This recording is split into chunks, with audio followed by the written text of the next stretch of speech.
C'est aujourd'hui que les personnes elles-mêmes choisissent plutôt des modes d'expression individuels. Laisser la parole, c'était ouvrir une soupape plutôt que d'attendre, d'avoir une expression qui peut être soit dure, soit violente, soit au contraire, j'allais dire, hélas, vécue individuellement comme désespérante.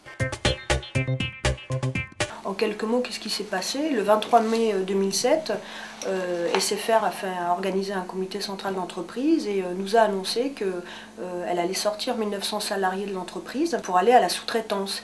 Donc on avait mis à un moment donné en place effectivement un bloc qu'on a appelé SFR en colère, en intersyndical, où au départ c'était en fin de compte un moyen pour les organisations syndicales de se coordonner parce qu'on avait plusieurs sites qui étaient concernés. Tous les salariés pouvaient déposer des messages.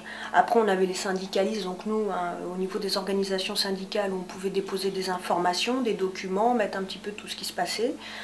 Donc au début ça a bien fonctionné, mais plus le conflit avançait, moins nous avions de solutions puisque finalement ni les politiques ne pouvaient faire quelque chose, ni nous en tant qu'organisation syndicale on arrivait à contrebalancer ce qui était en train de se passer. Il y a eu un dérapage à un moment donné où finalement les salariés ont fini, puisqu'il y avait un côté très affectif, à écrire toute la haine qu'ils avaient sur l'entreprise. Et donc ça a été pour nous, les militants, un grand choc, parce qu'on était complètement dépourvus, on n'arrivait plus à arrêter les messages diffamatoires. On essayait d'expliquer qu'il fallait arrêter parce que derrière la direction allait chercher des responsables et on n'a pas pu arrêter.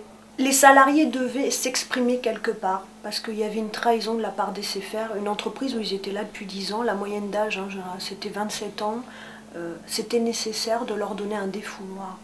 C'est quelque chose qui aurait vraiment pu dégénérer, avec des tentatives de suicide, il y a vraiment des gens qui ont eu des dépressions nerveuses, enfin ça s'est pas très bien passé quand même.